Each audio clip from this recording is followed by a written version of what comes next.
Welcome to Spurs Vision TV. Before I start, I'm going to say Ramadan Mubarak to all my Muslim brothers around the world practicing their fasting duties, right? Being a Muslim, me being a Muslim too, I've just broken fast in Malaysia around 1.5 hours ago. That's why the show's a bit later nowadays, so it gives me some time to adjust back to being a Spurs fan. Just back to being a Spurs fan. But guys, good evening, good afternoon, good morning, and hope you're all well and good all around the world. Right, guys, today is going to be interesting because I've got Ten here as a Newcastle fan. Of course, my co-host on this side, Chang. Right, they're meeting each other for the first time. Hopefully, Mani will be coming on soon, but I'm not sure whether he can make it. And let's see, a few more other guests will hop on while we're doing the show, right? So let's see how that goes. Okay, guys, let's catch up with Ten, right? Because I haven't done a show with Ten for nearly how many months now? 10, right? I don't even remember to be honest. Probably the Champions League game when we drew Yeah, that's 0-0 with some time. AC Milan. Probably. Yeah, there's some time back, right? But 10 because he was Yeah. migrating. Okay, let me bring on Mani. And good morning to Scott M. Big up to you. And of course, we've got Mark Swift. Big up Swifty. Hope you're well. Chun Yao. Chun Yao is an ardent supporter of Spurs Vision TV. Scotty, if you want the link, if you're free to hop on, I'll send it to you. Right? The most positive Spurs fan in the community. That's the biggest joke. Right. Big up all you guys. And Money, congratulations. Right? You're into the Champions League. What is it, quarterfinals?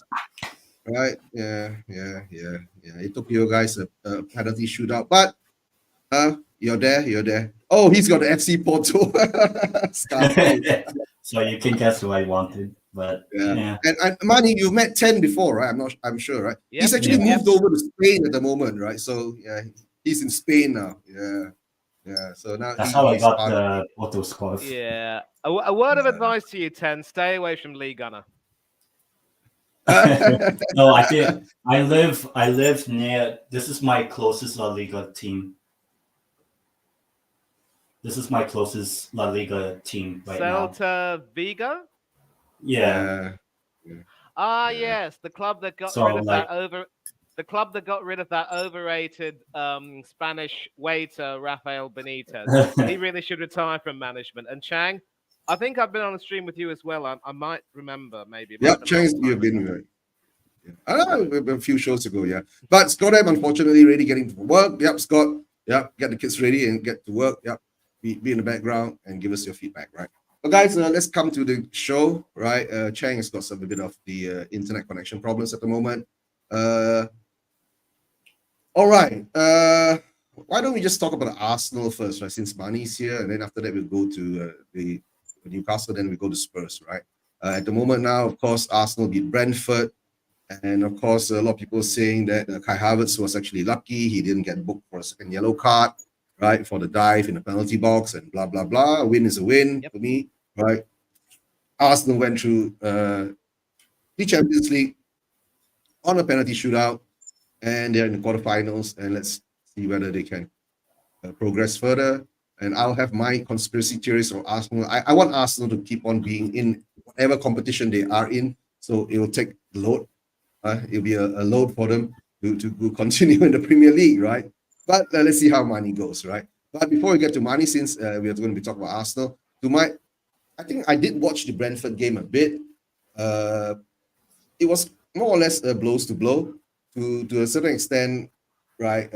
Arsenal did get their winning goal quite late in the game, right? And of course, Brentford did try to hold on to their 1 point that they had, right? So to me, is that it's a step forward for Arsenal, and especially now they're top of the league, right? Money, you guys are top of the league. Yes, Eugene, but last season we were top of the league, and not just on goal difference. We were top by a very healthy margin over Manchester City, and we all know what happened. And then we've got these. Yeah. I tell you what, you were speaking about the most positive Spurs fan in the fan base. As long as he's not toxic positive, that should be good enough for me because we've got all these toxic. Elias, good to see you. We got Elias. Yeah.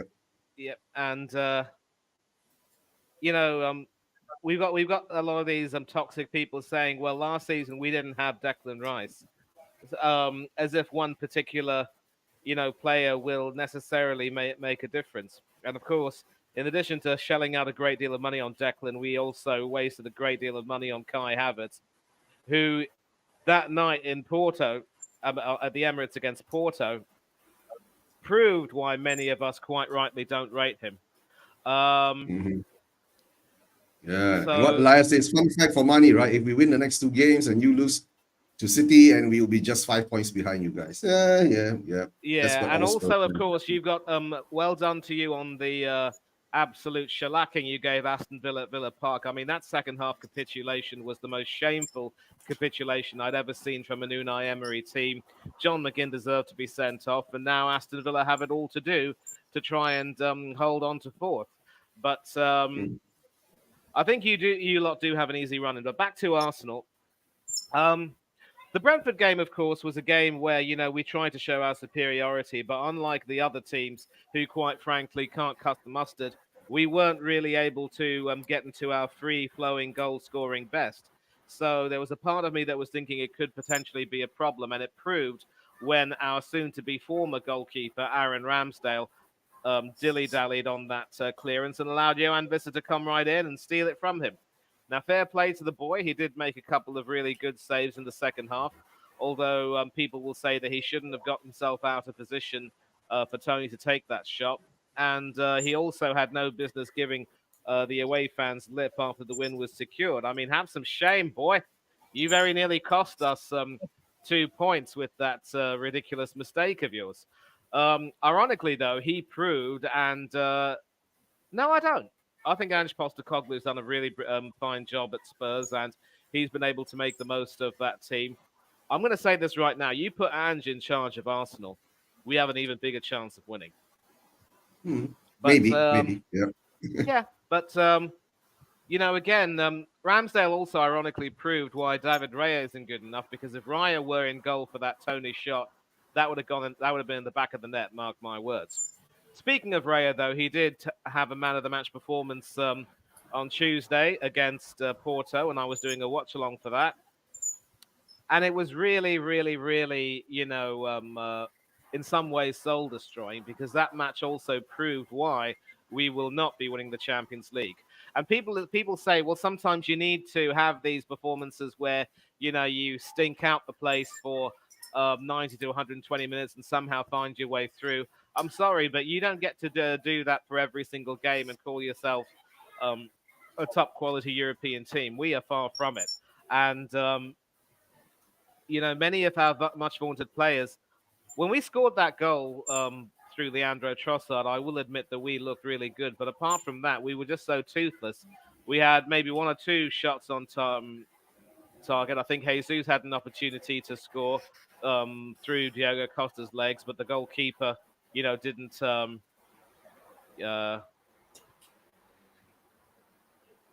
come to that in a minute, Scott. I'll come to that. I'll come to that. And I'll come to that. But we barely tested Diogo Costa, who made a good save from Gabriel Jesus, but in extra time, we didn't even have a single shot on target. It's as if, were we serious about getting the goal that would have settled the tie, or were we just hoping for penalties and hoping that David Raya would come up trumps? And so it's another reminder that Arteta is absolutely clueless when it comes to the big European nights. And this is another reason why we're not going to win anything big under him. And I can just hear a lot of Arsenal fans trying to come at me saying, you're toxic and negative. You don't deserve to celebrate when Arsenal wins something big this season. We're not winning anything big this season. And if we do win something this season or the next, I will celebrate because this is my club. But I just don't like to see performances like that. Okay. I'm more than happy to, compliment the team whenever we perform well. I'm more than happy to, give Arteta some credit when he gets a few things right, but that's pretty much as far as it goes. And people celebrating now, saying this is the time that we need to be given some respect. We're back in Europe and back with a bang. No, we're not. We went through to the quarterfinal stage with a whimper, and if in all likelihood we get a big hitting team in the quarterfinals, then that's it. We're not going. Yep. And especially given that they've got two ex-Tottenham players who will be more than fired up and motivated to put us in our place. I don't think it'll be the 10-2, the infamous 10-2 of years gone by. But I'll tell you what, we're gonna have a really, really tough time. And people, dismissing Bayern, saying that they are nowhere near as good as they used to be, and we have a chance against them. Maybe they are nowhere near as good as they used to be, but they are still a damn sight better. And the way they performed against Lazio at the Allianz Arena, you just know that they've got the European, they've got the European heritage, which we don't. And so I'm sick and tired of people trying to gas us up. I'm happy that we're top, but put into perspective, we are only top on goal difference. Lose to City over the weekend, slip up in another game or two, and it's all over. And Liverpool will be playing tonight. They thrashed Prague on their home turf in the first leg. And in the second leg, I wouldn't be surprised if they decide to rest some of their star players and give some of the kids a chance. But they will probably bring things on if things do get tight, which I don't see happening. I think Sparta Prague were absolutely toothless, and they are looking exceptionally committed and determined to make sure that Jurgen Klopp enjoys a golden farewell. City are showing signs of cracking. They will be without Edison Moraes, which probably won't be as bad a loss, because I tell you what, that bloke is capable of an absolute howler every now and then. But Stefan Ortega is a more than decent goalkeeper, but he's nowhere near world class. And Kevin De Bruyne, of course, we know is out with a groin strain, but he should be back fit for that game on Easter Sunday. And people are just celebrating, gassing us up. And then it's like they want to have both the penny and the bun by saying we deserve respect for this. And even if we don't get it, we deserve to be respected for how far we've come under Arteta. It's like Arteta tanked us in his first season or two and then brought us up. It's almost the equivalent in political terms of, a Chancellor of the Exchequer or the finance minister pretty much crashing the economy and then building it back up, if you know what I mean. I'm sorry, but we can't give you any real credit for that. There's no way. Yeah. And, we have to start judging him, because if at the end of this season we don't win anything, bear in mind that we have made early exits from both the domestic cups, while 10's Newcastle will be playing in the FA Cup this weekend, and good luck to you. We'll be talking further about that. We need to wonder, are we really serious about winning trophies? Are we really serious about trying to make sure that we are a well-respected team? And I am not a Lee Gunner proxy. I have my own opinions and my own beliefs. And these were my beliefs before I even, got to know the fella. So don't anyone dare compare me to him. So, look, we're through to the quarterfinals. We're top of the league on goal difference. I'm okay. I'm happy, but I am not counting my chickens again, because after what happened last season, once bitten, twice shy. Fair. Right. But, Manny, if I'm not mistaken, right, you guys are taking a 2-week break, right? Because you don't have any games until more or less April, right? Coming after this? Yeah. We have a game on Easter Sunday, the 31st of March. We're traveling to the Etihad City. Okay, that will be the key game that your guys will run into. Okay, Chang, before I come to you, I'll come to 10 first. 10, what do you think about Arsenal's position now, being top of the league after on goal difference, even though after beating Brentford, right? And of course, getting through to the quarterfinals of the Champions League. And of course, I think tomorrow we will all be sitting here waiting for the draw results to come out to see who's playing whom, right? And if by hook or by crook, Arsenal gets Bayern Munich, then all the Spurs fans will be more or less turning into Bayern fans for that day or that leg, the 2 legs that we have. But guys, don't forget, what if Arsenal draws M City, Real Madrid, Barcelona? Those are the big names there too. So, it's just not only Bayern that they will get through to. look at Marty go, right? But 10, Your thoughts on all this?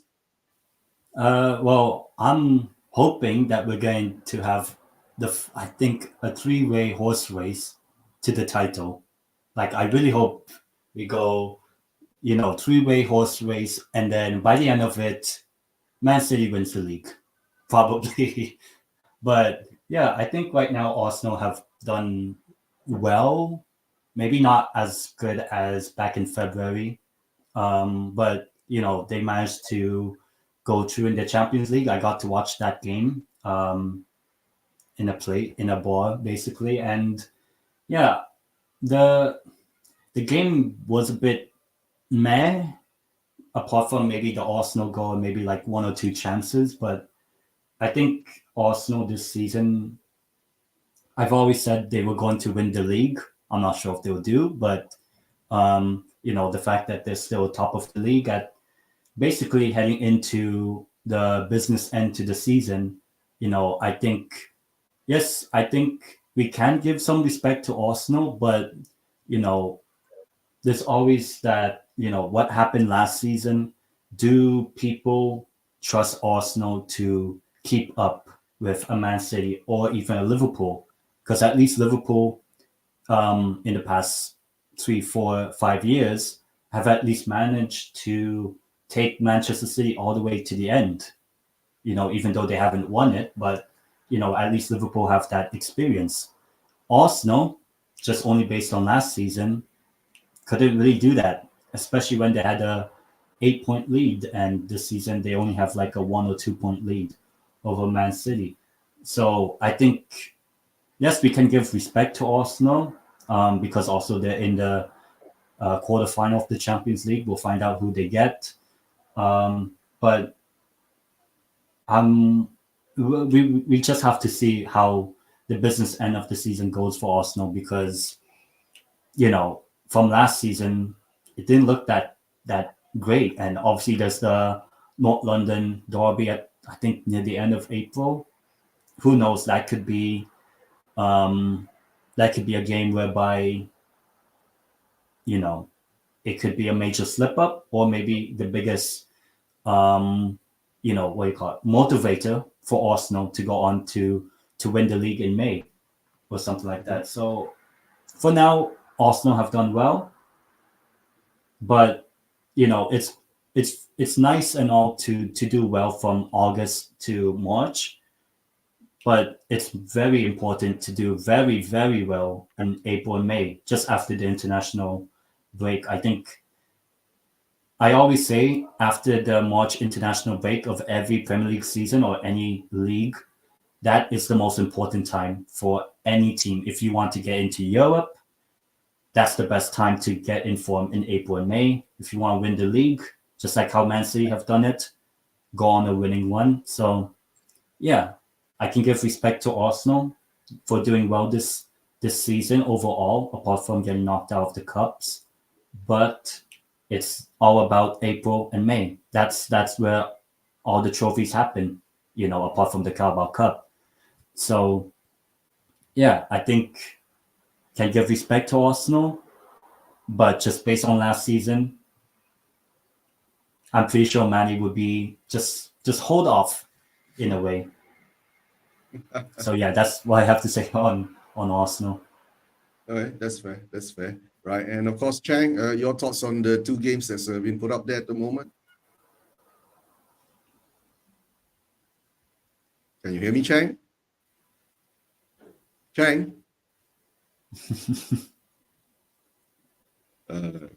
I don't think. Can you hear me, Chang? Your thoughts on the Arsenal game and the Porto game? Hold on, I think Chang. No. Oh, okay. Chang has got some technical problems at the moment, but never mind. For what I think now, right, for Arsenal's position is that it doesn't seem that unfair or fair what you say, right? The group of games that is coming up, right? Spurs are playing Arsenal, Man City, Liverpool too, right? Our running it doesn't look that good either. So at the moment, Spurs could be playing the kingmaker role, right? And if you're a deluded Spurs fan, you will say that Spurs are going to win all the next 11 games and they're going to screw up and we're going to win the league. That's how I see it. But at this time of moment, while we try to get Chang back, Chang, say something. Can you hear me? Nah, Chang still can't hear me. Yeah, maybe he's got some Wi-Fi issues at the moment, but it's okay then. No problem. Yeah. Okay, we can't hear you. We can't hear you, Chang. Unmute yourself, mate. Are you muted? He's not muted here. Maybe he has can't to hear you to still can't hear you. Audio. Yeah. Maybe it's to do some settings, right? But guys, coming to this, right? Arsenal at this moment in time, of course, it's like they were leading the league until more or less this period of time last season, right? But now they've climbed back up on top, right? But we can't hear you, Chang. Yeah. Can't hear you. All right. Maybe you'll put a private message to Chang. Hold on first. All right. Chang, we can't hear you. Okay, let me hear you. Yeah. All right. All right. Since Chang's got some internet connection problems, so we'll just continue on with this. All right, guys. Mani, last season you guys were top, right? And more or less during this period of time when you came in, that's when you guys started to drop off. But now at this moment in time, right, Mani, you are top back again, even though with goal difference. If you guys can actually string a couple of good results together, let's say Easter, end of the month, Easter Sunday, well, when you play Man City, if you do beat Man City, right, then that might actually show that the intentions are there. But if you don't, then maybe you will know where your team is heading, right? But all we can do is wait and see, right? And Mani, you're not in the FA Cup, right? You guys are out too. Nope. Yeah. Nope. Yeah, we lost to you guys are Liverpool too. at home. We lost to Liverpool at home. And it was one of those performances which had the toxic Arsenal fans saying, we deserve more out of the game because we absolutely battered them. No, Liverpool took their chances and they deserved to beat us and they deserved to go through. And we have to lick our wounds and say, we're not going to be in this. And the worst part is, again, the narrative is, don't worry about that. We've got bigger fish to fry, so to speak. Okay. And I'm sick of this narrative, really, because I do get take the point, obviously, Eugene, that given the amount of money that's on offer for winning the domestic cups these days compared to winning the Premiership and or qualifying for the Champions League or even winning the Champions League, the FA Cup is something that really can't be, a lot of other teams can't really be too fussed about these days. But that shouldn't really be the case because most of the true fans will want to see the team continue to win trophies, and winning any kind of a trophy is not small potatoes. Nobody from any club, and I want to be respectful to everyone involved, whenever you see your club win something, regardless of how supposedly not so prestigious it is, it's still something that will give you some memories. And what right do we have as Arsenal fans to be so, arrogant about having not won trophies for so long, and even declaring that this is going to be our year and we're trying to aim for the bigger things?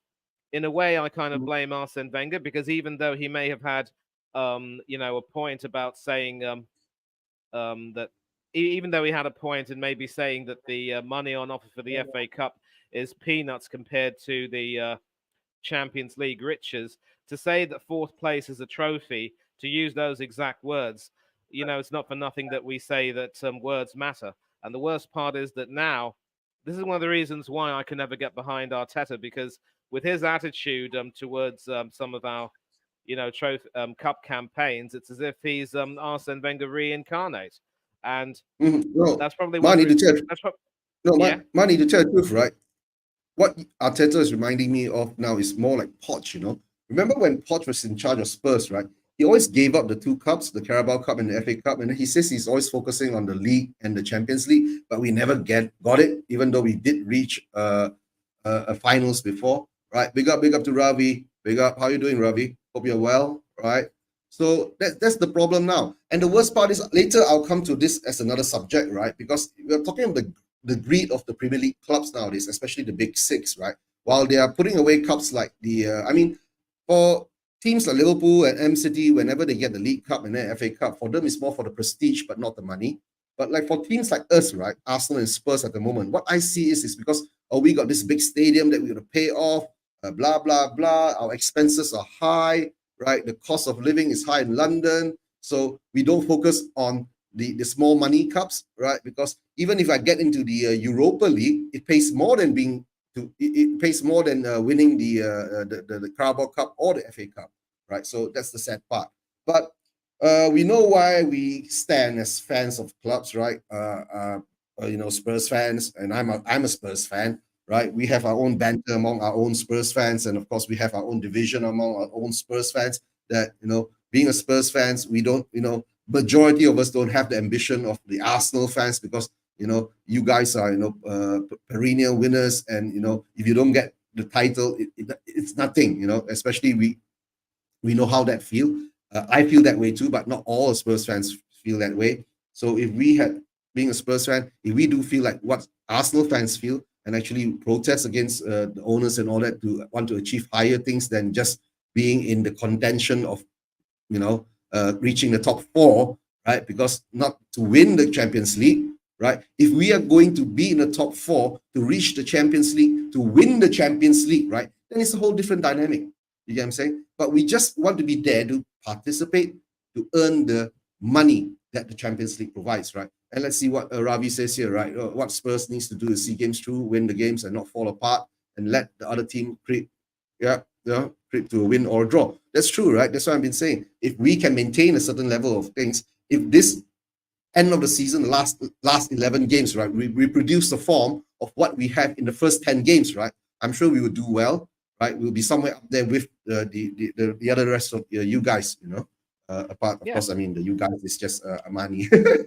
Exactly, and bear in mind, if you beat us, then that will also have ramifications for the title race too. So,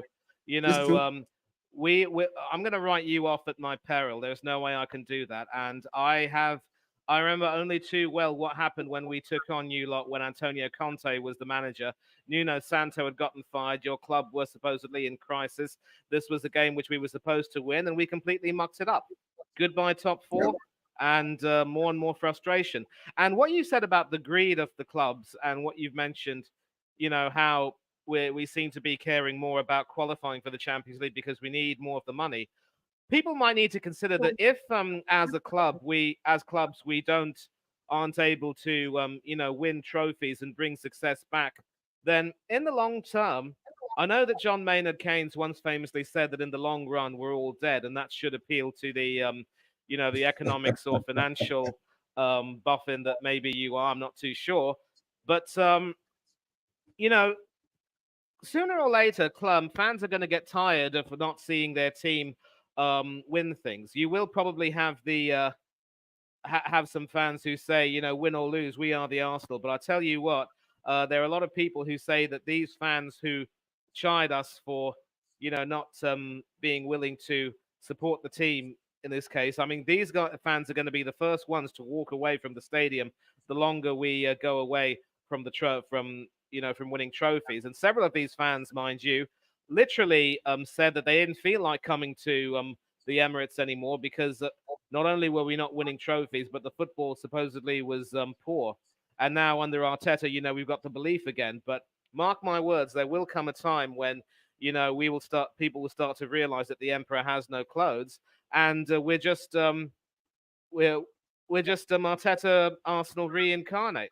And cannot underestimate the impact that winning a trophy will have for a club, clubs like ours, be it Spurs or Arsenal. I don't know if when you won the League Cup under Juan de Ramos, some things started to improve a little bit in terms of the the fan atmosphere. but at least fans could point to having won that trophy as a means of saying, we are still capable. There is something in us which is capable, but we just need to apply for more. And that should be the stepping stone to try to winning bigger and better things. And that's the way it should be.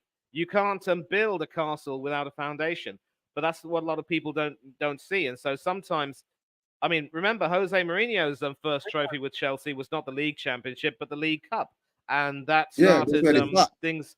Yeah, Yeah. so Because that's the that's first the way it trophy. should be. No, that's the first trophy that comes into your what called attention. You see that the League Cup is the earliest trophy that you can win, and if you can win that, right, it starts to build that winning mentality in the squad that they believe they can win something, right? But guys, we'll go into that later, right? We'll go into that later, right? Because I want to go to the next subject on now is actually I need to talk about this because I mean, 10 hasn't been on the channel for such a long time, right? 10. Eddie Howe brought you guys to the Champions League last season. How do you rate him this season at this moment in time? Is he faltering, or do you think he has a chance of actually building up and going further? I want him gone, basically. Okay, that's very direct. I look. He did well last season to get us into the top 4 with a not so great squad. But the reason why I want Eddie Howe gone now is the tactics or he doesn't really have a plan B anymore. Like and last season we were actually the joint best defense in the league. Now I think we have one of the worst defenses in the league. And yes, you can say it's based on the injuries and all that, but like we should at least have some not make errors in games. Like against Chelsea, we made a couple of errors that led to Chelsea scoring, basically 3 goals against us. But you look at games in the past, we drew 4-4 with Luton Town at home. We didn't beat Bournemouth home or away, or even Luton home or away. We do have some good moments this season, but for me, okay, do I think Eddie Howe's the man to take us to the next level, which is to win trophies? No. And that's kind of why that's why I'm Eddie Howe out. Would you take Ange, right? That's what Scott is asking you. I've seen Ange Postecoglou won the Asian Cup. We've never seen Eddie Howe win a trophy. So for me, the whole vibe around Newcastle United now is not there. We used to be one of the most high intensity teams, high pressing. But when we do those high pressing, we leave ourselves exposed at the back. And that means teams can easily counter. And guess what? They score against us. Botman hasn't been good since coming back. Who else? Okay, my question is this, right? I think Eddie Howe, because when he took over Newcastle, that was more or less his first year in charge, right? Because he came in somewhere halfway, or did he come in halfway, or he was taking over that first year? He came in first halfway, then he pulled you guys up to mid-table or something like that. Yeah, 11. And then the full season he took over, he brought you guys to 4th, if I'm not mistaken, 4th or 3rd, right? So, and do you think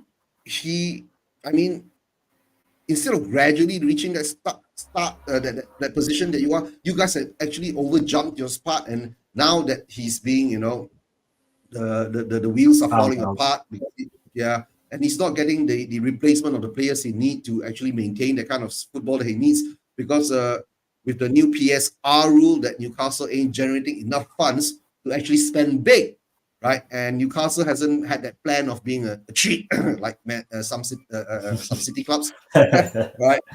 By pumping money in and saying sponsors and all that, and they spend that money off, right? Sorry to say that, right? But the thing is that at least your owners, new owners, did come in and says that we want to win the title in 10 years' time.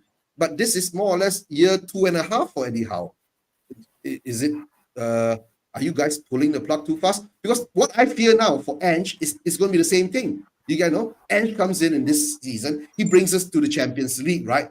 Next season, the wheels falls off, then you know what's going to happen, right? It's going to be Ange out again. It's going to be like the seeds of Ange. To tell you, the seeds of Ange out has already been planted because there are a lot of Spurs fans who don't actually believe in Ange, right? There's including one Scott, I must say. Yeah, that's what I'm saying. But Scott is a close friend of mine, but he doesn't believe in Ange because he says Ange is not the caliber of manager that he wants. He wants caliber managers, of Conte, Mourinho, proven winners, right? Ancelotti. If you bring these managers in that and give them the players that they want, we will win something. So for Spurs, it's a weird feeling because we bring in those top managers, we don't give him the players he wants, right? We bring in Ange, he's not a top manager, right? A world-class manager.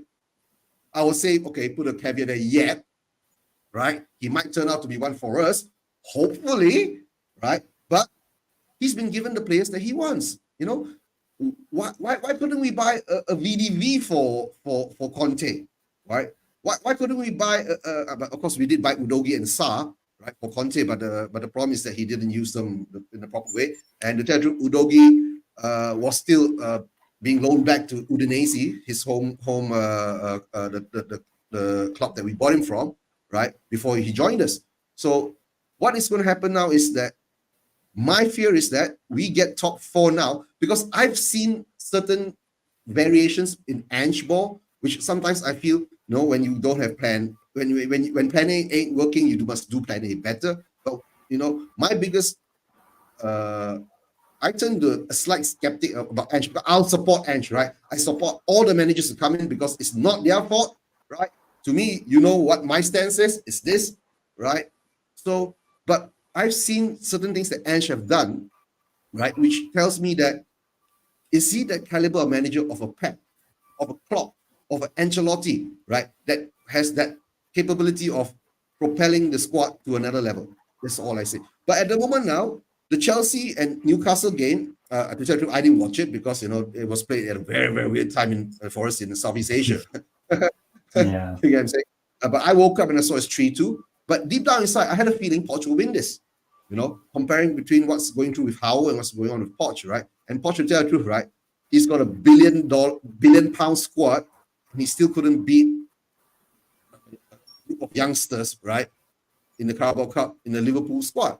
You understand? So it is what it is, right? But of course, a lot of Chelsea fans also are calling for Ange's Poch's head, right? And of course, big up to Scott, big up to Chris, big up Chris Agamba. Hope you're doing well, right? At this moment in time, like you were saying, you want Howe out, right? Yeah. The Chelsea fans, they want Poch out, right? Because after they losing the Carabao Cup final, okay. And when time comes to things like this, the positioning of where the club stands is quite important because you're not mistaken. After Chelsea beating you guys 10, they are still 11th in the league, right? Yeah. And Newcastle ain't. Yeah, and Newcastle ain't far behind, right? So Newcastle ain't far in front. Yeah, you guys are Newcastle is a 10th, right? Big up, Donald Cullen. Big up, right? Yes, Donald Cullen. I know what you're doing. Yes. His name is 10, and he's handsome, and he's in Spain. Donald Cullen. And to tell the truth, right? Donald Cullen is not a woman, right? Just be careful. Oh boy. Oh boy, yeah. Big up, yes, I am single. yes, he is single. He's young. He's single and he's Spain. If you want, you can go to Spain and look for him, right? But coming to now, what Chelsea has done, do you blame the owners or do you blame the manager, right? What Newcastle has done, do you blame the owners or do you blame the manager? Because to tell the truth, I think in the January transfer window, okay, Donna, cut it off, all right? Don't scare the boy away. Right.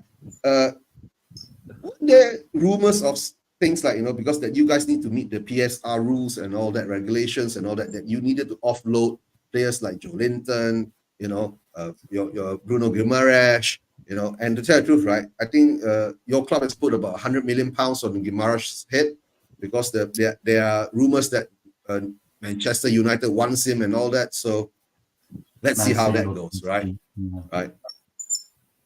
Yeah. So, but coming to now, as you were saying, your feelings that maybe Howe ain't the manager for Newcastle, Like to take us and forward, like to the I feel like next level. yeah, because for me, we've also been waiting for trophies way longer than Tottenham Hotspur. So,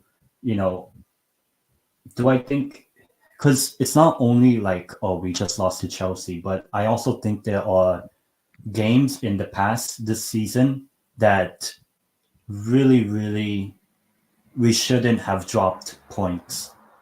For example, remember when we lost 2-1 to Liverpool at the start of the season at home? Mhm. We were winning 1-0 against um, PSG away, and we gave away a penalty. We were 1-0 at halftime against AC Milan at home. Had we won that game, we would have had Real Sociedad in the last 16, and who knows, maybe we would have reached the quarterfinal of the Champions League. But instead, we decided Okay. we'll go for a 1-1 draw. Okay, Europa League, not bad. AC Milan look like they're going to go to the last 16 or quarterfinal of the Europa League. No, how about we concede and lose 2-1 and get eliminated from Europe, which is what a lot of Newcastle fans wanted, you know. And then there's the game against Man City. Hold on. Hold on, Ted. You said a lot of Newcastle fans wanted to be eliminated from Europe.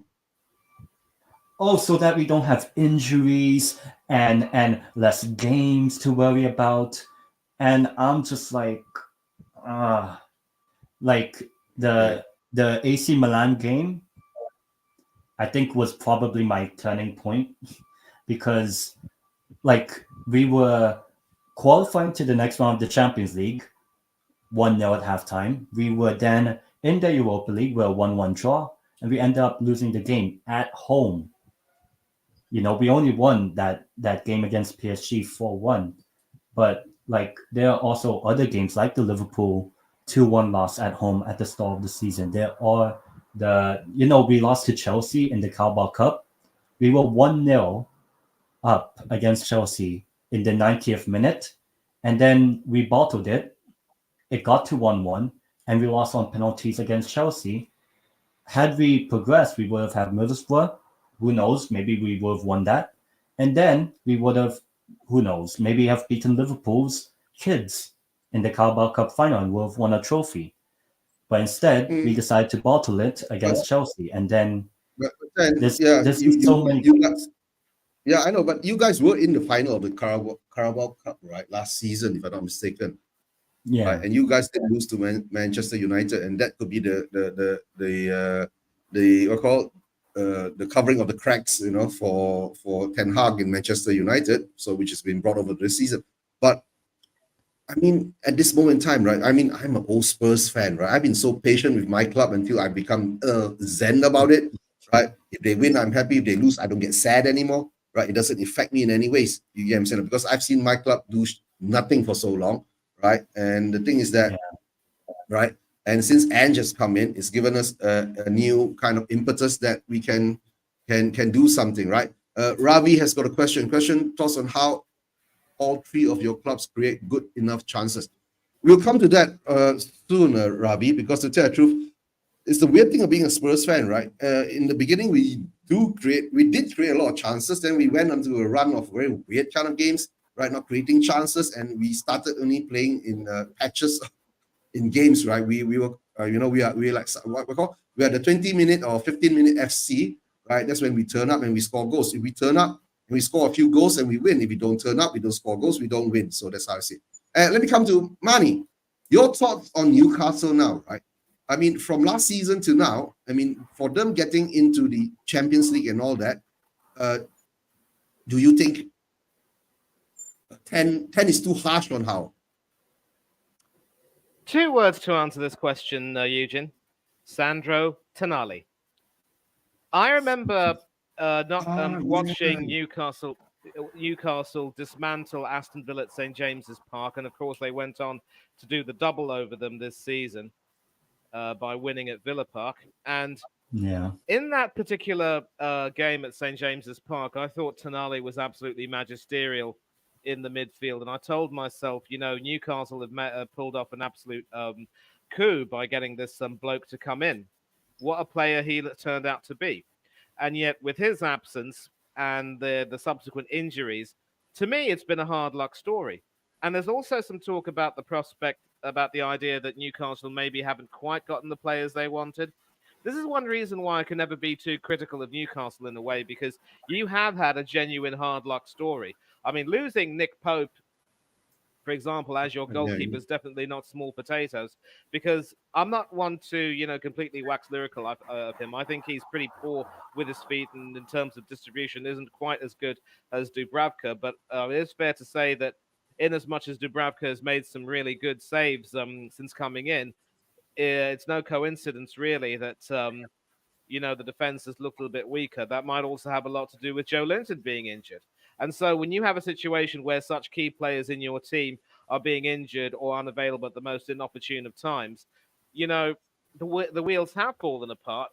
Can you really blame Eddie Howe for this? Because I'm sure he would have wanted to, get some better players in the transfer window. I'm sure he would. I don't know why he allowed himself to get blindsided over the whole Tonali thing. I thought that was pretty poor in terms of due diligence as far as Newcastle were concerned. But you can't really legislate for things like this unless if Newcastle knew about Tonali's issue and still chose to buy him anyway. Then I'm sorry, but that is poor. But I think you are being a little bit harsh on Eddie in a way, and this particular cup match again. Uh, I think Ravi's pretty much said it right here. Newcastle might need to be ruthless because some of the players probably aren't built for the Champions League, and Eddie needs to realise that he needs more backing. I think certainly the likes of Dan Burn. I know he didn't. I know he had a pretty decent game against Paris Saint-Germain, but that's just another case of it has to be said. A lower league player shining against the top opposition, which is why you pretty much have the FA Cup.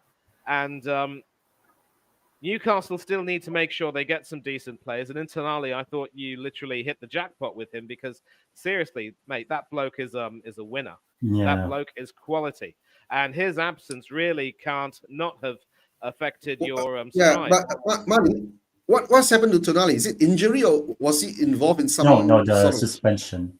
the The suspension betting. for the betting suspension again? Oh dear, another Yeah. Ivan Toney kind of scenario. Okay, Exactly, so and no, will he be coming back or they've just tore up his Well, he'll contract? come back. He'll come back for now, as far as I know, till I think the ban is until end of August of this Oh, year. next season. And then exactly. so yeah, he's as good as injured in a way. Mhm. So he won't even be like match fit until like late September of next season. Okay. But All right. Sorry to interrupt you, think- Mani. Yeah, go ahead. Yeah, but that's Yeah. the thing. I don't even know if he's going to be allowed to train. And he was one player when he signed for Newcastle. I was thinking, wow, AC Milan have lost an absolute gem. So it has been a very big hard luck story, and things have not been doing really well, going really well. And it's a case of the manager probably not being able to have gotten the support that he wanted or deserved. And when we had Unai Emery in our team, people are always going to say, well, the football under him was absolutely dire. But I'll tell you what, under him, we were, starting to become a harder working team, and we were pretty much on our way back to getting something. And at the end of our first season, we just missed out on Champions League football, but we got to the Europa League final. And that, of course, was the season that Spurs made the Champions League final under Poch. So Eugen has good reason to remember that season. But then next season, for some reasons, things just didn't end up going too well. And because he wasn't given the respect he deserved, and because we weren't playing well enough, the poor chap had to leave. I would like to see Eddie Howe stay at least for one more season. But then if things do start to get really bad and he doesn't do well, despite getting whatever backing he needs, then maybe he'll have to leave. But there's always a lot of context to this. And you compare this to a manager like Arteta, who has been backed all the way to the tune of 700 million quid, who was wasted a lot of that money really on someone like a Kai Havertz, although Declan Rice has been money well spent, worth every penny, it has to be said. And still, as far as I'm concerned, the jury is out on him. And you see the contrast here, Ten. Um, Many of you guys want Newcastle fans out, but as Kieran Trippier said to that disgruntled fan, and when you drew against Bournemouth, you know, the injuries have not helped you at all. And it's very easy to say that every team goes through injuries, and I don't want to be a hypocrite and say that we can't use that excuse either. But for Newcastle, what you've had to go through with all of those things, I can't see. It's very difficult for any team, leave alone your team or my team, to have to go through that. And I think several players will leave at the end of the season, including the likes I of think we've been Dubravka, through it, who right, will- with suspensions and injury, right? Right. Big up to Yeah. Jose.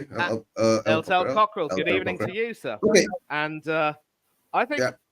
yeah, And Ravi, I think okay, go ahead. Sorry, man. Go ahead. no. If you wanted to say something about Ravi's question, please go ahead. No. Go ahead. You go ahead first before I'll put that question to 10, right?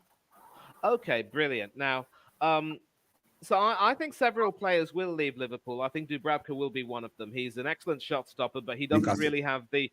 He's one of those players who, as has been said, might not really be built necessarily for the big European nights. Although, ironically, he will be expected to be Slovakia's number one at the upcoming European Championships. And if he has a great tournament, then several clubs will want to secure his signature. And that should be the signal for Newcastle to say, thanks, Dubs, but it's time to move on. And by that time, Nick Pope will be back fit, and you can continue to build a team through him. And then make sure you sell more players and get some players with the money that you get. The big problem that we have with Arsenal is that we have so much trouble getting rid of the players we deem aren't good enough. I don't think anybody wants to might want to pay top dollar to get them, and so we have to. Yeah. What do you mean Arsenal has got problems getting rid of players? Look at Spurs. We're stuck with Dembele, Reguilon, the Celso, and we are so lucky to get rid of Eric Dyer this season. True. And okay, but at least you have the consolation of having made more than 100 million bob from the sale of Harry Kane, right? No, that was 84 million bobs, not 100 million bobs yet, right? But no, and maybe that was the trick, right? To sell Harry Kane to Bayern Munich, and Harry Kane will say that I need a buddy and please buy Dyer from us. So maybe you add it up together, we get 100 million for both of them. just be grateful that Tuchel didn't go for Bamidele Jermaine Ali. I can tell you that right now. Oh dear. All right. Okay, let's get back to this. But that's the thing. Just briefly, and I promise you, I will end it. No If we could have any club being willing to offer 100 million pounds for one of our players, I'd say, you know what, he's all yours. You can have him. Do whatever you want with him. But nobody wants to. At one particular point, Aaron Ramsdale was supposedly rated as the most valuable goalkeeper in Europe or the world or whatever the heck ever. But now every match for which he sits on the bench, he depreciates in value faster than a poor quality car. So, and the best, the most profitable transfer that we made since Arteta took over was, of course, selling our FA Cup winning goalkeeper, soon to be Copa America and world champion keeper Emi Martinez for 20 million quid. But then, and people said that, Arteta should be credited for that because, we reinvested the money in other areas. So that was an excellent decision. But when you lose a player like that, you've got to have a good replacement. And since then, the goalkeepers who came in have been absolutely poor. I'm not going to reserve that judgment for Matt Ryan because he did well in the games that he played with us and never got a fair chance. And as for Raya, well, he had his star turn on Tuesday night, but the jury, as far as I'm concerned, is still out on him. And Ramsdale, enough said about him. And Runarsson, oh, Jesus Christ, I don't even want to hear that bloke's name again. So going back to Newcastle, I think this particular transfer window will be key. Sell the players that you don't need. Get yourself some money. Try and buy some good players if you can, and see where you can possibly go. And if things don't work out very well with Eddie Howe, then by all means, say bye bye, Eddie. It's been a pleasure, and then maybe get another manager in, just like Steve Bruce had to make way for Eddie Howe to come in. You will certainly get a new manager, and I wouldn't be surprised if your club was ambitious enough to sign Tonali. It shouldn't be a surprise if you get a pretty decent manager to manage at that club with its history and its fans and its tradition. You know, I think Postecoglou realised when he left Celtic that you don't say no to any Premier League club. And of course, with Tottenham Hotspur coming with their history and their tradition, and as Eugen has pointed out, their financial status. Yeah. Our history of not winning things, right? Our traditions of being blindly led like idiots, right? And cha-ching! Okay, before we go into that, right? Big up to M. Tamizi, right? Thanks for being on the show. Okay, there is a question here from Ravi again, right? The question is that, do you see Newcastle owners getting a new manager, right? Like what? But my question is, who is going to come in for Newcastle as a manager now? Would you take Jose Mourinho, or would you take an Ancelotti, or would you take some big name manager that coming in? And while that's happening, right, what is the style of the Newcastle fans want their players to play? Because it's all symbiotic together, right? It's like we got Ange. We know what Ange wants to do. Ange just wants to attack, right? For whatever reason. But in recent games we've been playing, which this thoughts of what Ravi's been asking, right? The three clubs. For me, what I've seen Ange in the past few games, right? We've been playing horseshoe football, right? Any team that low blocks us, we can't break them down. If you see our stats, right, in the first half, we had 83% possession, two chances created, one shot on goal. Do you know the Aston Villa game? We had 0 shots on target, 0 chances created, right? In that first half. So it's becoming very weird for me as a Spurs fan. I mean, at least during the Conte days, we knew what Conte was doing, right? Conte would be like, okay, I'll sit back, you counter-attack us. The excitement was in the defending part and the counter-attacking part, right?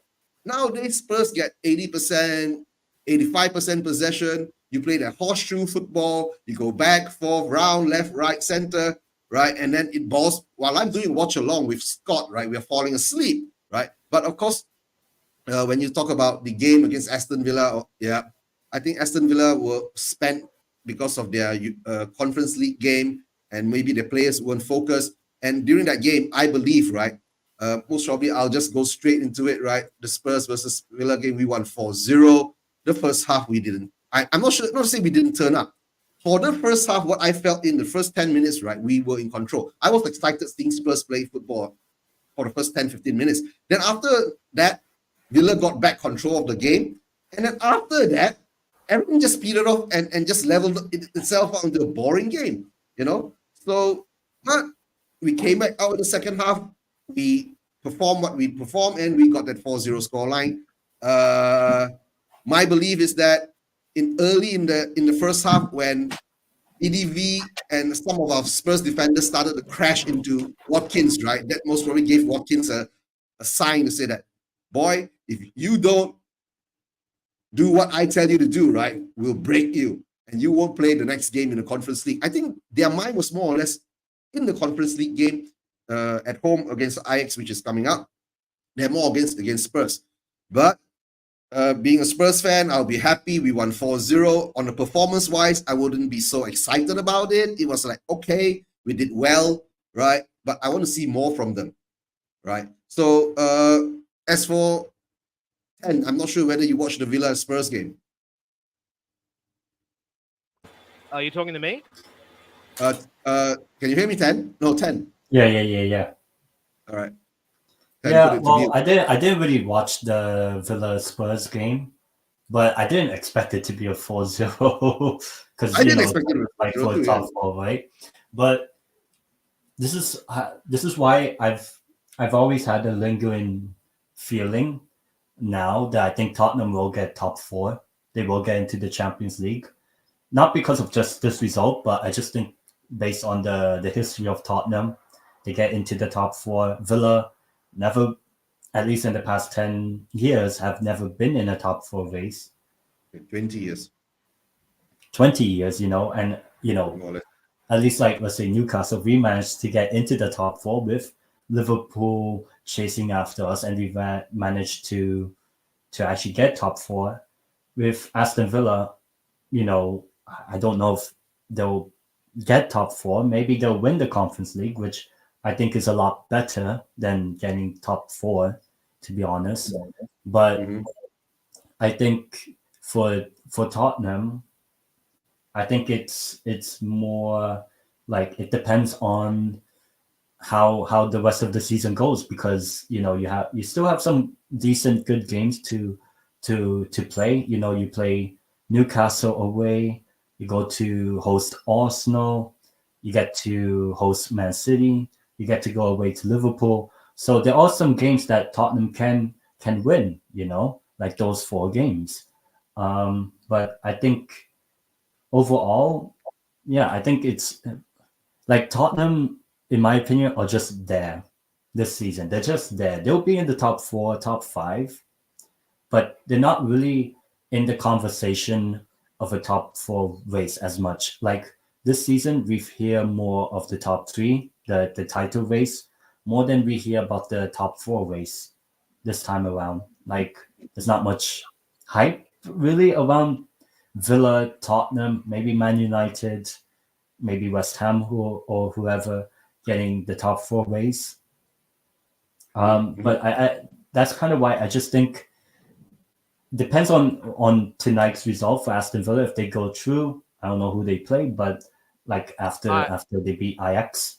Yeah. But I have a feeling that Aston Villa in the Premier League will probably not really slip up and finish like 10th, but not make the top four, the Champions League.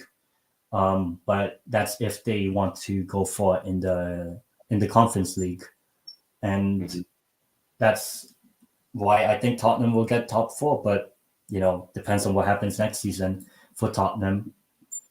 But Okay. yeah, because you have to sell those Yeah, the players. list of players are down here with Scott M put in, right? And Dombele says Hill, Davis, Royal, Skip, Pierre, Richie, Werner, Johnson, Spence, Roden, Foster, Austin, Whiteman. The Deadwood the club ends is endless. No, that's the thing, you see. Getting top four is one thing, right? I'm sure like what Mani feels now, right? You've not been in the Champions League for how many seasons now, Mani? At least Like 6, four. 7 years. 14 years we never reached the quarterfinals, but in 7 of those 14 years we didn't even qualify for the Champions League. So anyone who talks about the significance of us getting through there and saying that it's a wonderful accomplishment, I mean that's just a red herring. You can't really put too much of a thing on that. And that is I will sort of talk about this. Villa have basically shown that in as much as they've done a brilliant job this season under Unai Emery, they are every bit a first 11 team, probably even worse one first 11 team than we are, because I think Emery has had a bit of a falling out with Callum Chambers, former Arsenal charge, and pretty much told him that he's surplus to requirements, but he's still in the squad. Although I wouldn't be surprised if he is brought back into the squad for the remaining games of the Premiership campaign if Emery is serious about getting top four. I do believe that the players want to get top four, but it is interesting that theory that Ten pretty much mentioned. It could very well be that they are a little bit were a little bit spent and knackered, although it's still. Emery has been around the block long enough to know that having to manage playing in Europe and also domestically, injuries and being spent are a part of the equation. And surprisingly and tragically, Aston Villa are another club which have also not been able to strengthen in the transfer market. I think they only got Rodgers from Middlesbrough, which I don't really think is that good a signing. Clearly, Rodgers was brought to the club based on the potential he showed in the Carling Cup. Sorry about that, Ten, but I do have to, bring that up. But again, they need strengthening in many areas, most notably the defense, where apart from maybe Pau Torres and Ezri Konsa, I think in the center of the defense, they're clearly missing Tyrone Mings very badly, and his Yeah, that's influence and true. leadership, and that's not small potatoes. But again, for Villa to lose like that and not able to, you know, I mean, they've also shown that they're definitely a team of two halves. Jekyll and Hyde would be proud. First half, as Eugene mentioned, they got control of the game and could have really done well. But then in the second half, something just snapped, and they ended up completely losing it. And I was absolutely shocked to see that happen. And what really pretty much decided the game, if not turned the game, was that ridiculous challenge on Udogie by John McGinn. I think he, deserved to be sent off, and it was brave refereeing, but the right call in many ways, because there was no intent on the Aston Villa captain and Scotland international to get the ball, and he had to go. And after that, Villa just disintegrated, and that's the one saving grace, is that once again, um, the team and the fans will be reminded of the consequences of, a slight dip in performances and what can happen if things go badly. And what I will say about Aston Villa as well is that they have a very good knack of being able to recover from terrible setbacks by posting some really good wins. So that particular thing you said about the Conference League 10, I think that's an interesting theory, because they're not stupid. They also know that unlike Spurs and Arsenal, and even Newcastle to a very big extent, they only a few seasons ago they were in the Championship. They fought tooth and nail to get back to the Premiership, and fought tooth and nail to stay in the Premiership. And since then, they've been, trying their best to really prove that they belong. And under Unai Emery, who I still believe is an elite manager, I think they do have the makings of an elite team, but they will need to make a lot of adjustments. But this is another. This sort of segues back into the question that Eugene asked earlier about maybe success has come a little bit too soon. I would definitely like to think that Aston Villa, if they win the Conference League and qualify for the Champions League, then they will definitely do a great deal with the Conference revenue. League. Yeah. And the thing is that, right, you were saying, right, for what I feel now, right, most of the Premier League clubs, we're talking about the top six or top eight, right, we only have that first 11 players who are actually capable of reaching that level. Apart, you talk of M City. M City is one full squad there, right? You can rejig the whole 11, and you still more or less maintain that level of quality that you get. But for M City is that maybe they're going through some kind of their treble season that is falling on them. The hype of trying to maintain that, the pressures and all that. KDB in performing too well, right?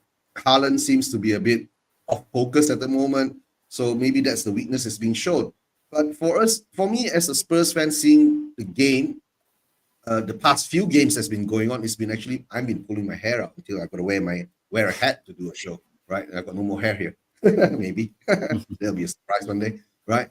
But as I see this now, right, for Spurs, right, most probably we'll go in depth into this when we reach April, right, where it's closer, when Spurs has to play the top teams like Arsenal, Man City, Liverpool, right? And then, of course, Aston Villa has that same route too, has to play the big teams, right?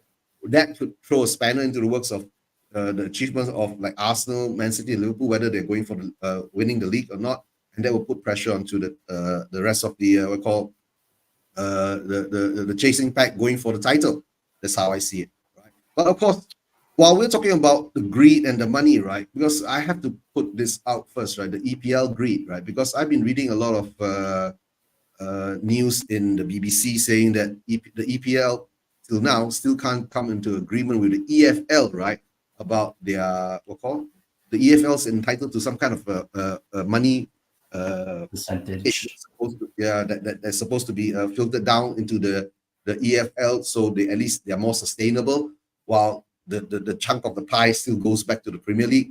So coming to the census is that nowadays I see what the big football clubs are doing nowadays. They are putting the hat which is too big, right? Because you're aiming for the Champions League and the title, while you're foregoing the Carabao Cup and the FA Cup, because the Carabao Cup and the FA Cup doesn't generate the kind of funds, right, to actually for the clubs to justify them, going far into it. But of course, the fans all want trophies, so it becomes a dilemma for them. That's why you've seen for the past 20 years or so, the major trophies are all won by 4 clubs or so. You get what I'm saying? And so that's the sad part. And of course, once in a while, you get the odd part where Leicester comes along and wins the Premier League, which, to tell the truth, that season should have belonged to Spurs, right? Because our owners in the January transfer window didn't upgrade enough players for, right, Poch to actually go for a win. So now I see it, right? While this scenario has come in, right, with next season coming in, have you guys seen the format for the new Champions League and the Europa League and the Conference League? Because as I know it, there's no more drop back down to the lower league, from Champions League to the Europa and the Europa to the Conference. While you don't have that drop back, right? If you're out, you're out. But for the Champions League side, you're playing an extra 2 more games because instead of for the group stages, you play 6 games in the normal group stages. Now you're going to play 8 games. So it's going to be a weird kind of scenario, right? What I'm going to say, the top 8 teams qualified for the round of 16 automatically. Then the balance 24 will have to go into the playoff, 2-leg playoffs, and blah blah blah. I don't know. So let's see whether that format works out for UEFA, right? So, and of course, they say next season, if you do end up playing in the Champions League, right, you're automatically going to get a minimum 60 million euros in the bank. So that's why everyone is chasing after it. But as a player, right, you want to be in the Champions League because you want to go there for the glory, right? Because given a chance to actually win that cup. So that's how I see it, right? But for us fans, of course, in the end of the day, we don't pocket any money from being a football fan. We spend the money on the club, right? And hopefully the club will look back and, repay us by giving us something to be proud of. You get what I'm saying? That's how I feel, right? So I'm not sure how you feel about this, the EPL greed that's been going on. Manny, 10, what are your thoughts on it? 10, you can take this first. I'll come in later. Well, I mean, I didn't really read too much into it. I only saw bits of it on Twitter about the Premier League agreeing to some sort of,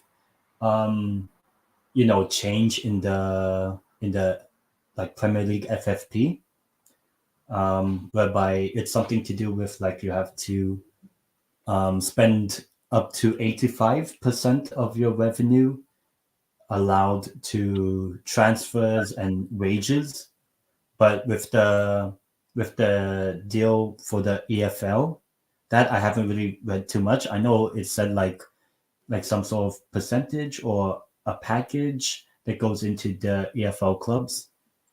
I don't really know too much about it, but I think I want to more look at the 85%, the FFP that the Premier League clubs look like they might going to have that implemented for next summer. That just means that Man City, Liverpool, or any other club with big revenue streams is going to buy even more better players over a team like, a Brighton or an Aston Villa or whoever. So, yeah, I don't know too much on the EFL thing, but with the Premier League change in FFP, it's just going to make a team like Manchester City even stronger, basically. Yeah, I think basically it's the PSR, right? It's the profit sustainability regulations where you're only allowed to spend 85% of your profits, right, on player wages and player transfers, right? That's why you saw a very weird January transfer window where Spurs became the top spender of the whole transfer window, right? Which is for buying Dragosin and all that, and most of the rest of the Premier League clubs didn't do much movement because they were all afraid of it. And to tell you the truth, even Aston Villa, when we were talking about Aston Villa just now, right? I did see a show. Peno, right? Manny? Who? Peno. Peno. You're not sure of Peno. Okay, Peno, who he runs an Aston Villa channel, right? He says that Aston Villa next season most probably won't be able to spend money, right? Because they're already on the red side of the PSR. Yes, I read a report. I read a report about that on the BBC. Yeah, I saw something about that. Yeah. So the Aston Villa fans are now starting to, getting a bit more jittery because they will have to sell their players to actually generate funds to buy players. And if you don't have a strong academy to actually offload players like Chelsea, Man City, right, Liverpool, or even Spurs, right, to accumulate funds, right, to get that money. Big up to Rosie. Big up, how you doing? Hope you're well too, right? Please subscribe to please like and subscribe to the channel, right? Thanks, Rosie, right? But for what I see at this moment, right, the money, what I'm talking about at this moment is that the EPL has got a deal with the EFL where they have to give a certain percentage of money, right, back to the lower leagues, right, to actually try to sustain them. And I think this contract has due to be renewed, and now they are negotiating for the sum, which that sum has not actually been released. Has it been released money? No, they have not even released how much money they want, right? I thought it was something. Yeah. And in the early stages, I hear it was in the range of maybe 100 million pounds to 500 million pounds to be pumped back into the EFL. So, then you won't have clubs like what happened, the clubs like Bury and, the clubs of going into administration and the clubs of, some of the football clubs being non-existent after all these things has been happening. So at this moment in time, are the owners of the Premier League clubs actually being so, how we call, reluctant, right, to give a bit more money to the lower league teams, right, to actually do something about it.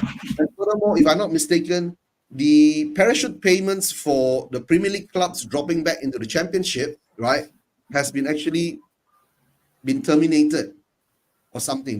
They're trying to negotiate something, because what I've been seeing last time, I keep telling, I've been seeing it on my shows, right? Why do clubs like Norwich, they come up, they go down, they come up, they go down, they come up, they go down? Because every time you come up, you get a certain amount of money. And every time you go down, you get a certain amount of money. Imagine every cycle that you go up and down, you get extra 200 million pounds, right? That's money into the bank of the club. That's how I see it, right? And if you do that in 5 years over, right, that will you'll be $1 billion pound club, right? Right? Thanks, Rosie. Yeah, Hope you well too. Yeah. I mean, what the top four of the championship this season is Leicester, Leeds, Southampton, and then there's Ipswich. So we could see those three, Leicester, Leeds, and Southampton, get promoted, and we can see Luton Town, Burnley, and Sheffield United get relegated. So it's basically 3 in, 3 out of the same 6 clubs basically. Yeah. So but once in a while, you get a Hull City coming in and Ipswich might creep up, right? Yeah. I'm hoping for either what you call Ipswich. I'm always hoping for a QPR to jump up because QPR used to be owned by a Malaysian owner, but now they're not. I don't care anymore. But Cardiff is owned by a Malaysian owner, right? So I'm hoping see whether Cardiff can reach the playoffs and actually get into the Premier League, because they have been there before, but they always get kicked out, right? And of course, big up to Dan E. Dan E says, hope Leeds goes up. You still have Filipino. Buys Rodon, yeah. Leeds goes up and he will buy Rodon. Then we'll get rid of another player that we don't need, right? And hopefully we get something back for Ange, some money for Ange to buy the players, right? And Money, your thoughts on the EPL greed? Am I really surprised, Eugene? No, I'm not. No. I mean, obviously, when it comes to the greed of the players and administrators at the top level, it's always been, exponentially high, and it shouldn't come as a surprise to anyone that they don't seem to be willing to care too much about the lower leagues. But having said all of that, there is a bit of a caveat here in that we were talking about the situation of certain clubs like Aston Villa.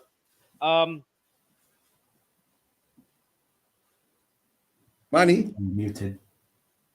Well, yeah. Can you hear me now? Yeah. Yeah. Brilliant.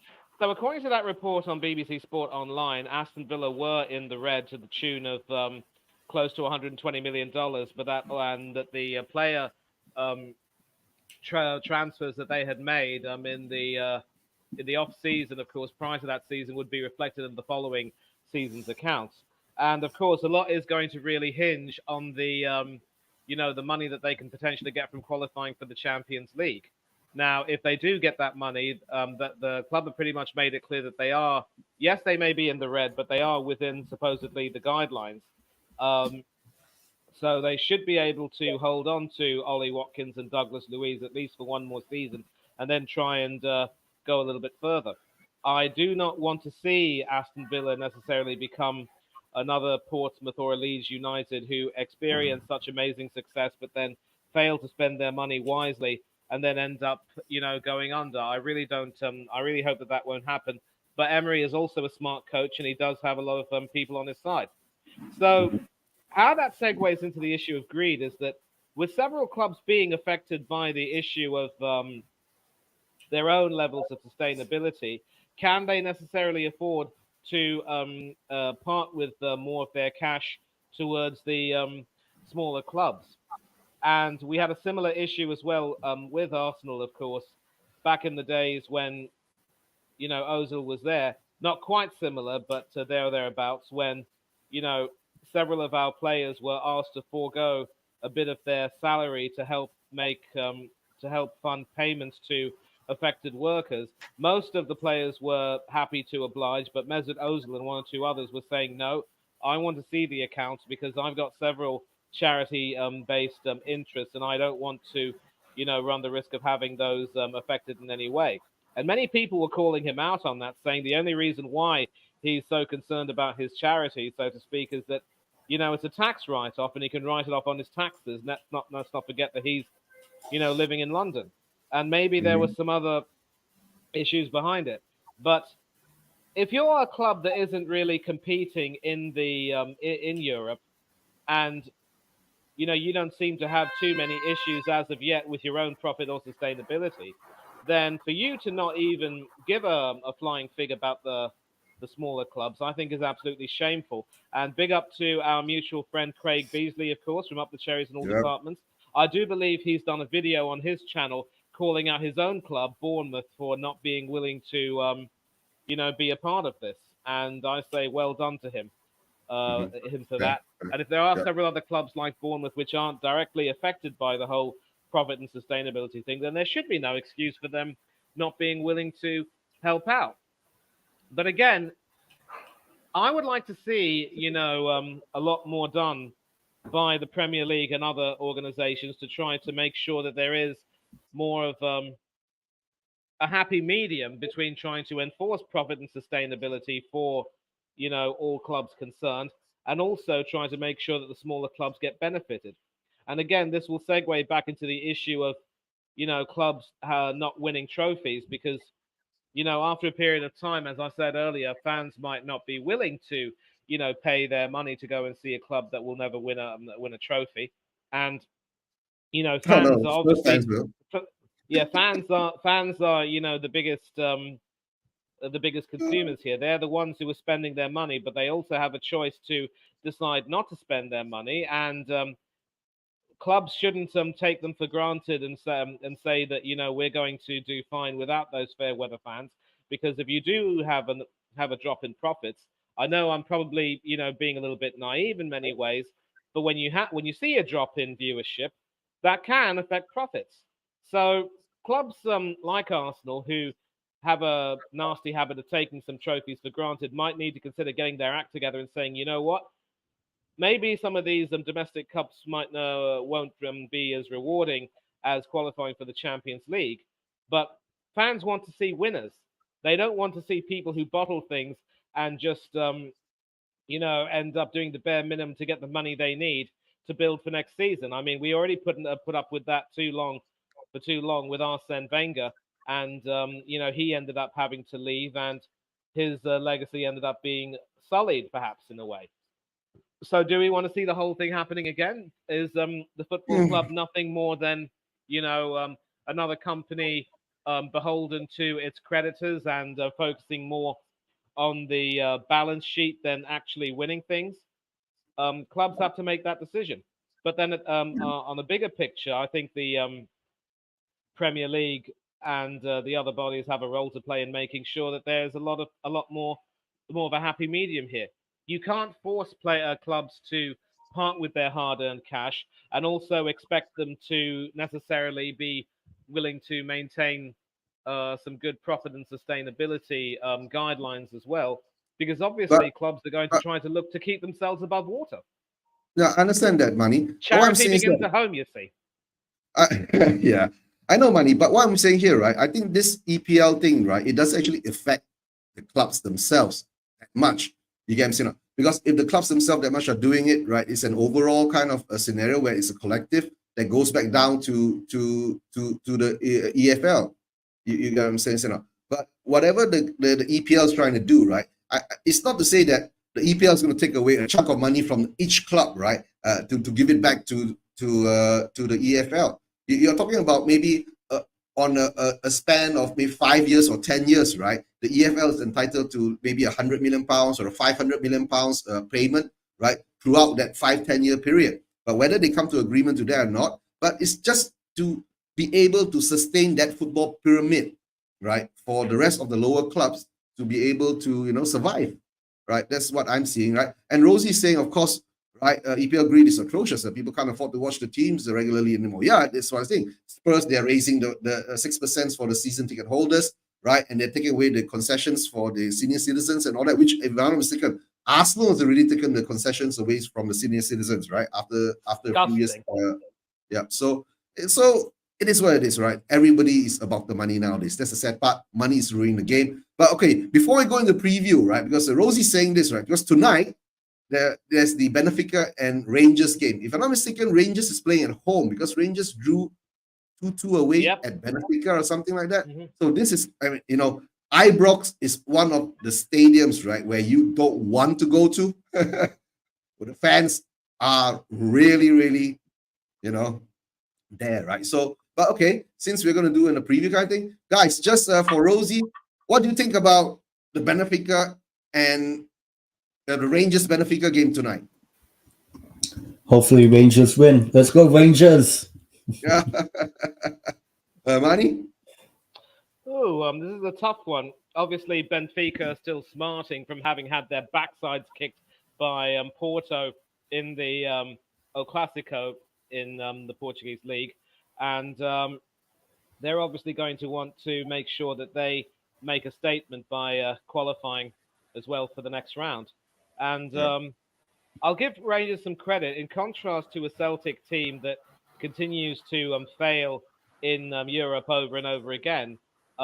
This Rangers team looks to be a team that has a knack of getting its act together in Europe for the most part. So it's very hard to call. I could actually see this as well going the way of Arsenal and Porto and Atletico and Inter, and possibly going to penalties. But I wouldn't be surprised if, as you mentioned, Eugene, given the strength and the vociferous nature of the Ibrox crowd, that Rangers find a way to secure a late winner and ensure another Rangers night. And Rangers over the years have in more recent times have been, as I said, have gotten their act together in Europe much more successfully than Celtic have. Fair. Right, because they almost won. Daniel Lee says it's going to be 2-1 Rangers, right? So for Rangers, I think Cantwell isn't back to full fitness, and I agree with Manny. Penalties, well, it might turn out to be, and that's the weird thing, right? Ever since this is the first season where they've actually scrapped the away goals rules, that's where you're seeing a lot of penalties coming on, right? If games like yesterday against if the game was actually the Inter and the Inter and what called Atletico. Atletico Inter, right? If the away goals rule stood, Inter would have been true, right? Yep. Yeah, but it didn't stand, so they've taken that away, right? And I think that's a lot of Spurs fans say that this is against Spurs again, right? So because Spurs went all the way to the Champions League final, right? Because of the away goals rule. Oh yeah. Oh yeah. Remember? Both Yeah, times. remember that part? Man Yeah, City and Ajax. Man City and Ajax, right? And I mean, it's true, right? Being a football fan, when you have that kind of excitement, right, it brings you so high up, right? But of course, we didn't win anything in the end, so it doesn't matter for being a Spurs fan, right? Liverpool, Liverpool won that game that day with that contentious handball. Newcastle legend Sissoko with the handball. Yeah, Newcastle legend with Sissoko. Yeah, the 30 million pound legend, right? That cost us that. It's not his fault, right? But it is what it is, right? But I don't know. In that game, I saw a lot of mistakes. I'm not sure whether it was upper management putting pressure on Poch, right, to play Harry Kane. Because to tell the truth, right, Mora should have played, right? A lot of people felt Mora should have played because Mora and Son actually carried the team all the way through to the finals. So why did Poch have to do that? You know, and Poch did come up with that weird kind of statement before the final. It says that most probably I'll retire after the win. It says, or I'll leave Spurs after the win, right? So there were all kind of weird things going on at that time. But guys, okay, for the Rangers game, all of us, I think we feel that Rangers will win because Rangers is at home, right? Rosie says that, to be honest, I think wins build our confidence. However, I can't wait until we can concentrate on the Old Firm game. Yeah, but to tell the truth, right, Rosie, the Old Firm game now, to tell the truth, Brendan Rodgers is not taking Celtic too far. I don't know why. Ange did a good job there, right? And Ange didn't go back to Celtic to raid Celtic, right? To take away their best players. Celtic has kept most of the best players. And I think Rangers will win the SPL this season, right? The Scottish Premier League. So big up to Rangers, right? Big up to Rangers. But of course, the Celtic and Rangers, the Old Firm derby, to tell the truth, wow. That is, real intense derbies that they have, right? And of course, Rosie says they're very poor recently, Hearts beating them. Yeah, they're almost drawing with Livingston. Yeah, that's the sad thing. Okay, let me get to the coming up games, right? Fulham against Spurs, 10. Any thoughts? Tottenham win, I guess, just to carry the form from last week. Maybe not a 4-0, but maybe like 1-2-0. I just think that maybe Tottenham will get their groove for the rest of the season, but it will just amount to 4th place, or if somehow Arsenal bottle it, maybe 3rd for Tottenham. But yeah, I just see Tottenham winning. Yeah, but form has been good. Yeah, our form is good. I understand that. To tell the truth, right? In this previous Aston Villa game that we played, right, we beat them 4-0. You know why? Because we had our defense back. You guys know we had our actual defense back with having actually Udogi, VDV, and Romero, and we call Porro as our back four. When we played them in the first match away at home, right, earlier, right, we had Ben Davies and Emerson Royal as our centre backs, guys. So just imagine that. So that is gone. Okay, and for money, so I guess you being an Arsenal fan, you want Fulham to win, right? Well, don't forget, Fulham do have 3 ex-Gunners in the lineup: Bernd Leno, Willian Borges, and Alex Iwobi. I'm going to say this right now, and you're welcome to clip me. This particular game, Eugene, will be a real test of your Champions League aspirations and qualifications and ambitions, or whatever you want to call it. And I would say that if you fail to beat this Fulham team, then it could damage your chances. But I think you should have enough for the Cottagers. I'm confident of sticking my neck out and going for a 3-1 win. But yeah, so that's pretty much the way it is. But do not underestimate this Fulham team. I mean, this Fulham team has a tendency to be bad enough to lose to Burnley at home and only take 1 point away from them in the 2 games they play. But then they beat us at Craven Cottage and draw with us at the Emirates, and also beat United at Old Trafford. I mean, why don't I put United into the conversation? It's ridiculous. But I think you must have played Fulham earlier this season at the Tottenham Stadium, and I'm sure you beat them, right? Yeah. When I was kid, we beat them. And they also played in the Carabao Cup. And we lost, but we put out a second string team there. So, but to tell the truth, right, coming into this at this moment in time, being a Spurs fan, I'm going to feel confident, right? And don't forget, right, we've kept our first clean sheet in the last 16 or 18 games playing against Aston Villa. We have not kept a clean sheet, all this while. So hopefully that continues. If I see Spurs going to Fulham, I think we will beat them 2-0. I want to maintain that clean sheet thing to give our boys a bit more confidence at the back. But I also have a bit of worries because VDV is out at the moment, but we did see a Draguzin come in to actually cover his position, and he's done not bad. Let's see how he starts, right? He's come in as substitutes a few times. So VDV is injured, Mickey Van de Ven, right? He's injured. So let's see whether VDV can step into whether Dragozin can step into VDV's shoes. For me, I think it'll be a 2-0 to Spurs. Hopefully we get a good results there. And it's a weird thing, right? We are having Premier League games and the FA Cup games at the same weekend. So if I'm not mistaken, we played M City.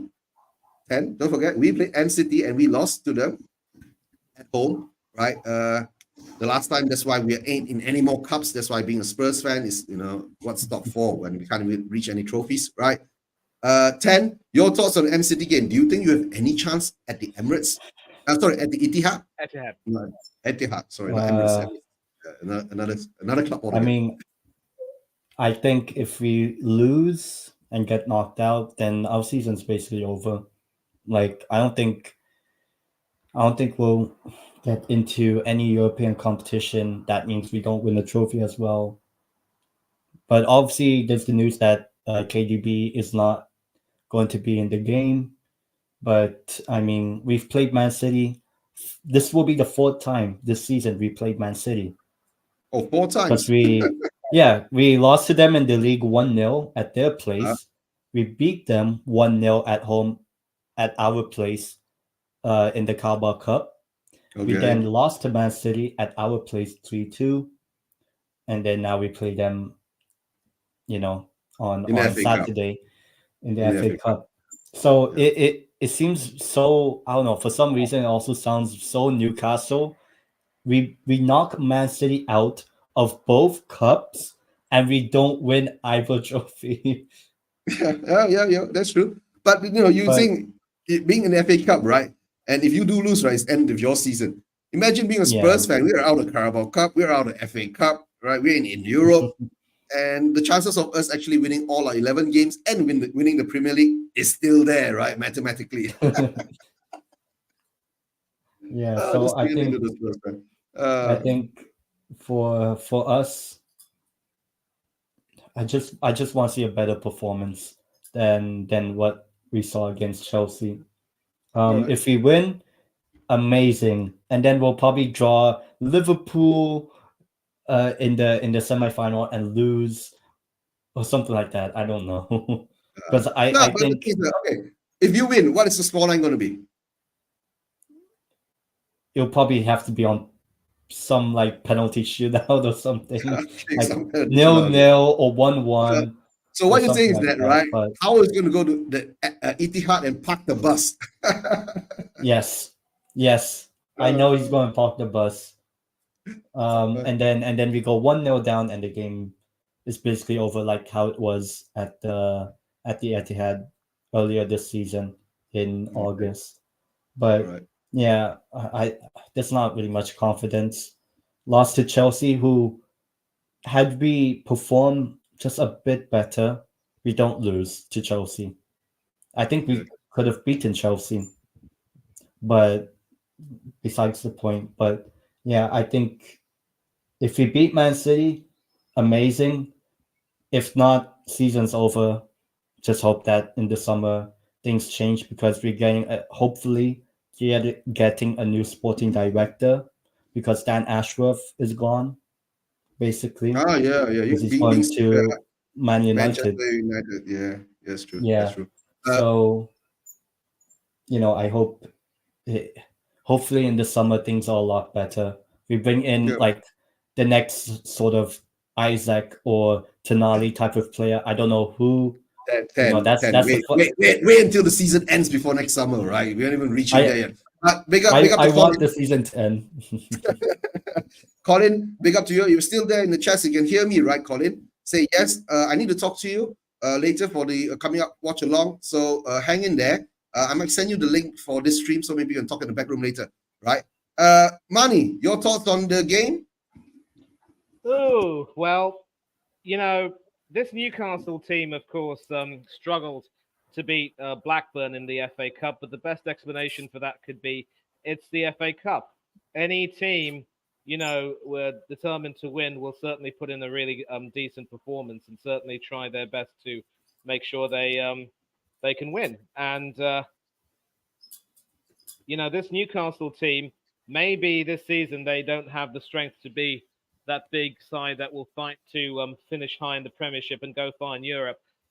But they have the makings of being a pretty decent cup team, and I think the Carabao Cup could very well have been a miss. But if I were you, Ten, I'd try and look to the positives and say, given that if you do lose this tie, your season will be over. But having said that, you've also got nothing to lose, and you're up against the City team that is really eager to try to protect its treble. And let's not forget that in the cup you've beaten them before. So the prospect of being the team that could literally wreck City's treble aspirations and dreams, that is something that should fill you with a little bit of excitement. And it's a cup game. You just know that Newcastle rather are going to be fighting for their season. They're going to be fighting for their lives.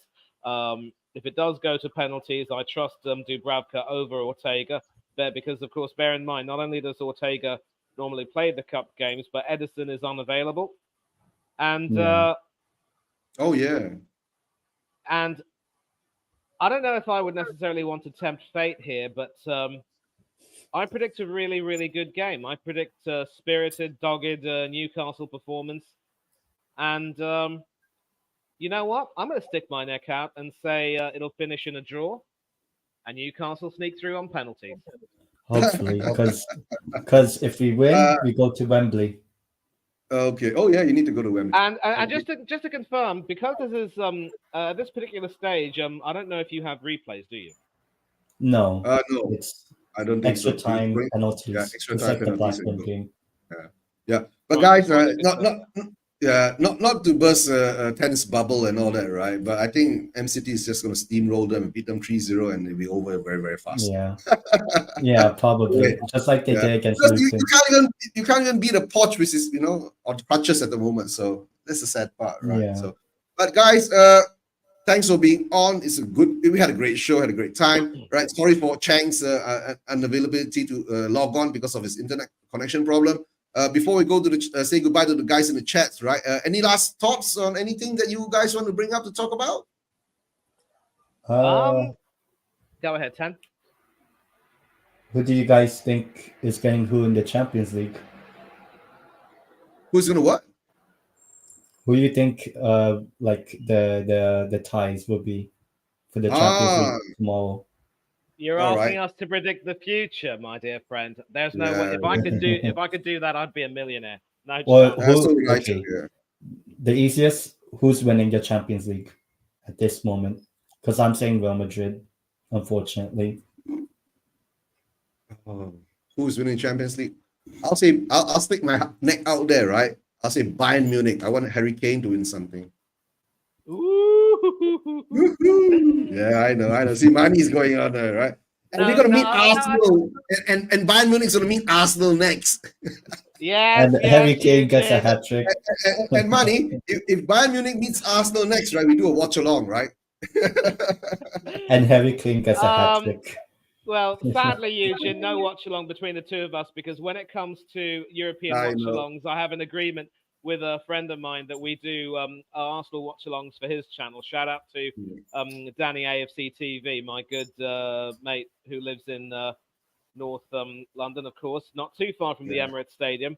So that jackass is lucky that whenever Arsenal score, he hears it before I see it on my telly. But anyway, listen, if he's unavailable, then definitely I will. No. Maybe I'll join you guys. You can say no. I won't do a watch along. I'll join you guys for the watch along. Sure. I'll send you the link then. I'll send you the link. And but it depends, right? Because but it depends, guys. Hold on, because you know why? The Champions League is always in a very weird time for me in Malaysia it will be something like Yeah. 3 a.m. It's So, a disgusting time. No, not even 3 Yeah, a.m. Because yeah. we're not on British No, summertime anymore. I do believe it's no, at daylight 4 a.m. No, Oh yeah, now it's 4 it'll a.m. be Now it's Yeah, 4 a.m. 4 a.m. Now it's 4 a.m. After the March Yeah. of after Yeah, it'll March be of 3 a.m. 25th of March, it'll be back to 3 a.m. again, right? But guys, Yeah. thanks for being on. All you guys in the chats, Rosie, big up, thanks for that. Please like and subscribe right to the channel after you watch. Colin was here talking ball. Who else was it? Rosie, Daniel E. We got Danny, Jamie Pretty, my co-host, who is working at the moment. Thanks for you guys to support. Donna Cullen, big up to Donna Cullen. Scott M, the forever positive Scott M. Right, listing all the players that we get rid of. Most probably 20 of them. Yeah, Right. and let me just address what Scott said about how it's rather crazy that I would rate Ange over Arteta. Ange is a proven winner, and he is Okay. also a far better manager than the Spaniard. That is Yeah, one of the maybe. reasons why I would rate him highly, and I wouldn't mind seeing him at Arsenal. But the only problem is we already copped the anger of Tottenham fans once or twice when you gave us Yeah. Pat Jennings and Sol Campbell. I'm not Yes, too we sure know. I'd want to risk your anger again, and I definitely wouldn't want my friendship with Eugen to get affected in any way.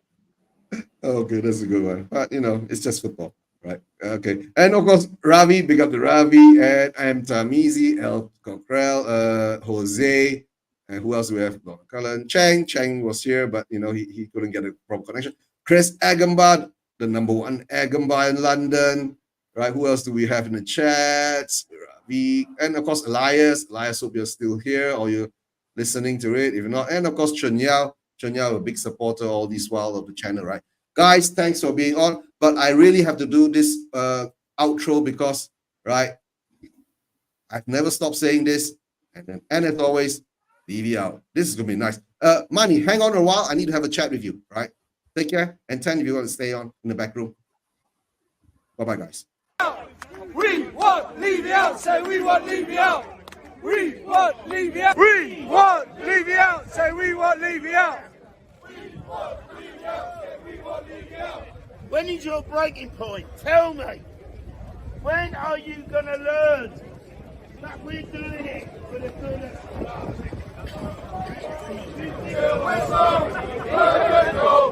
of we sang in the rain, we sang in the sun, and we sang in the rain.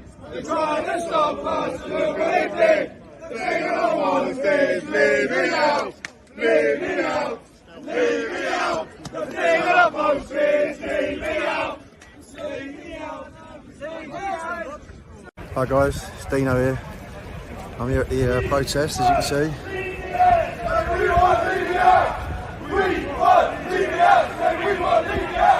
It's very bright, there's the stadium. Now I hear there's going to be loads of protests in the stadium, which I'm really looking forward to. Yeah, but it's all peaceful. Please come and join us if you fancy having a little say of what you want.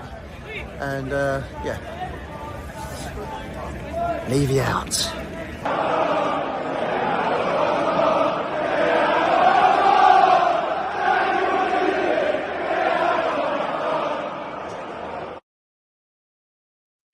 All right, guys. Thanks.